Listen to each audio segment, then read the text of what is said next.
Unless you've been living under a rock or perhaps a cupboard under the stairs, you know who JK Rowling is. The Harry Potter author has been enchanting children and adults since the 1990s. We've all seen Hogwarts on the big screen, but do you know where the camera-shy author calls home? Her stunning mansions, yes, plural, are even more lavish than you're probably imagining. But when you're richer than the Queen, that's to be expected. JK Rowling's incredible life story, on the other hand, is anything but. This is the true rags to riches story of JK Rowling. JK Rowling has a net worth of $1 billion. That makes her wealthier than the Queen of England, currently the highest paid author in the world.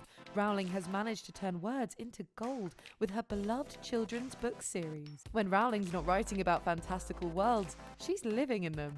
The once penniless author never has to worry about having a roof over her head. Her mansions are nearly as opulent as Hogwarts, and she certainly has more than a few hideaways, not just in her home country of England, but across the globe. First up is Rowling's former main residence in Edinburgh. She bought the $3 million mansion after her royalty checks started coming in. The two-story detached townhouse features a stunning garden with a private office building where Rowling wrote 4 books in the magical series. Rowling sold the stunning property to an eager buyer in 2009. She also owns her childhood home, which went on the market in 2011 for around $500,000. Rowling quickly snapped up the 3-bedroom Gothic-style cottage and recently started some ambitious renovations. Church Cottage, as it's called, has special significance for Rowling, who lived there from the ages of 9 to 18. It's believed to have inspired some of the more iconic and unusual settings in the Harry Potter books. The home includes a cupboard under the stairs, a secret trapdoor, and a spooky forest just outside the property. When Rowling wants a change of scenery, she can drive her $450,000 Rolls-Royce Phantom down her 6-story West London townhouse. The 5,000-square-foot home has 5 bedrooms, 6 bathrooms, and access to a wellness centre and Olympic-sized pool. But wait, we're not done yet. The author also has a $6 million castle in Scotland. The 17th century Edinburgh estate on the banks of the River Tay is so fancy, it's been owned by royalty and even has its own name. Killer Chassis. Rowling purchased the Georgian home in 2001 and staffs the opulent estate with 24-hour security, just in case some curious Potterheads want to sneak a peek of the author at work. And when the world-famous writer wants to get away from the rainy UK, she can jet over to her 7-bedroom mansion in Australia. She bought the 19th century-inspired home along with the surrounding farmland for extra privacy for $10.7 million. The massive house is full of English charm, from the landscaped gardens leading down to the river to the formal dining rooms, fireplaces and library. And of course, the mansion has all the necessary modern amenities too, including a gym and a pool. If Rowling doesn't want to fly down to the southern hemisphere like many billionaires, she has other modes of travel. She recently bought a 156-foot yacht that used to belong to Johnny Depp. The price tag for the boat, which comes with its own home cinema and salon, was $29 million. When JK's not cruising around in her yacht, you can rent it yourself for just $130,000 a week. These days, JK Rowling's well-deserved wealth ensures that her lifestyle is limited only by her imagination. But she had to overcome poverty, divorce, and a whole lot of rejection before she made it. Her road to success certainly wasn't easy or straight. Joanne Rowling was born in 1965 in Gloucestershire, England. Her father worked as an engineer at a factory, while her mother was a science technician at the elementary school where JK was a student. She has stated that her childhood was an unhappy one. "I wasn't particularly happy. I think it's a dreadful time of life," she once said in an interview. While her family life wasn't quite as bad as living with the Dursleys, she had a strained relationship with her father, and her mother experienced chronic health problems. She was diagnosed with multiple sclerosis when JK was a teenager and died in 1991, before the first Harry Potter book was published. An avid reader and writer from an early age, Rowling wrote fantasy stories and read them to her sister. She said that she based the beloved bookworm Hermione Granger off her childhood self. She hatched the idea of Harry Potter in her head while on a train, but put the novel on hold for 3 years after writing the first 3 chapters. A first-generation college student, Rowling graduated from the University of Exeter and moved to Portugal to become an English teacher. There she met a journalist, married him, and had a daughter. Only months later, Rowling filed for divorce from her abusive husband and moved to Scotland with her infant. "I had failed on an epic scale," she said of that time. An exceptionally short-lived marriage had imploded. I was a jobless, alone parent and as poor as it was possible to be in Britain without being homeless. She describes this period of her life as a rock bottom. But what happens when you hit rock bottom? The only way to go is up. And Rowling knew that. "Rock bottom became the solid foundation on which I rebuilt my life," Rowling said. She rented a mouse-ridden flat and often went to a local cafe owned by her brother-in-law to write her draft longhand. Broke, unemployed, depressed, and living on about $100 per week of welfare, Rowling's one bright spot became her novel. She later described this time as liberating, as it allowed her to focus on her writing. When her childhood friend loaned her some money, she was able to move to a nicer flat, where she finally finished the first installment of the Harry Potter series, 5 years after starting. Just in the nick of time too.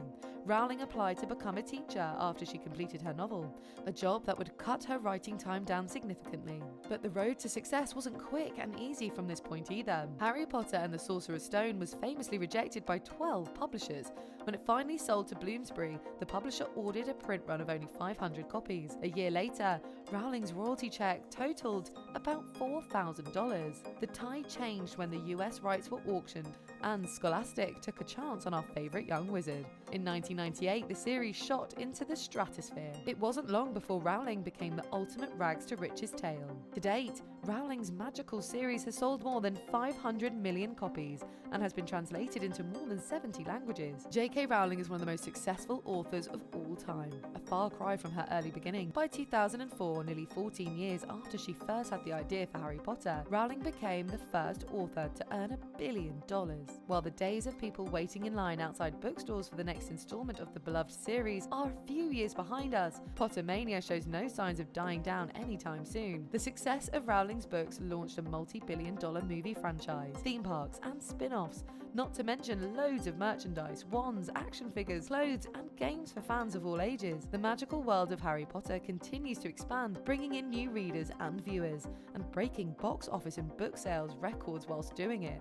Since the series ended, Rowling has set her sights on other projects. Writing under the pseudonym Robert Galbraith, she's proven herself as one of the country's most popular crime writers. It seems there's no stopping the prolific author. So what are some of the lessons we can take from JK Rowling's inspiring story of overcoming her incredible odds? Let's count down some of the advice the billionaire author has shared over the years that'll help you reach new levels of success.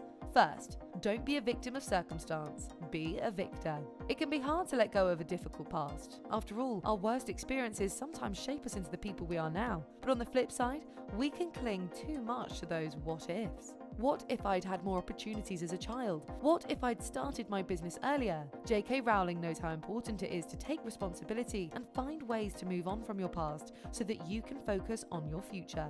"I do not blame my parents," she says. "There is an expiry date for blaming your parents for steering you in the wrong direction. I discovered that I had a strong will and more discipline than I had suspected." Second, hold on to your dreams. JK Rowling never gave up, not even when her life was in a downward spiral after her mother's death, the dissolution of her tumultuous marriage, and her continuous joblessness. Instead of breaking down, she poured herself into one thing that could lift her out of poverty: her writing. "I stopped pretending to myself that I was anything other than what I was, and I began diverting all my energy into finish the only work that mattered to me."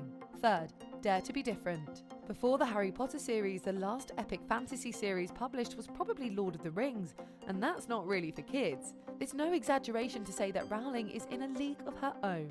Rowling wasn't writing Harry Potter because she wanted to be a billionaire.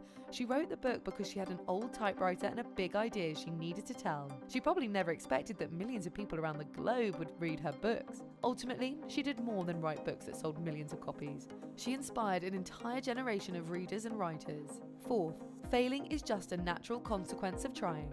JK Rowling knows a thing or two about success, but she's also had her fair share of failures. In fact, she's talked about the benefits of failure many times. Rowling claims that she was set free by her biggest fear being realised, and that was her fear of failure.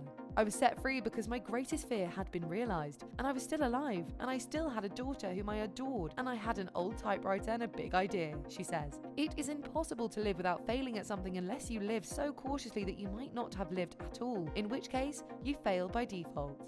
There are always going to be setbacks and obstacles in your path. JK Rowling understands that better than many people, but she chose to move forward, and you can too. We hope you learned something from JK Rowling's journey from broke to billionaire. Remember, don't be a victim of circumstance. Hold on to your dreams. Dare to be different. And remember, failing is just a natural consequence of trying. Do you agree or disagree that we got all of JK Rowling's life lessons right? Would you add others? And make sure to like, share and subscribe for more rags to riches stories and personal lessons from your favourite celebrities and entrepreneurs. We put out new stories frequently, so stay tuned for more inspiring content you can apply to your own life. See you next time, Rags to Riches TV fans.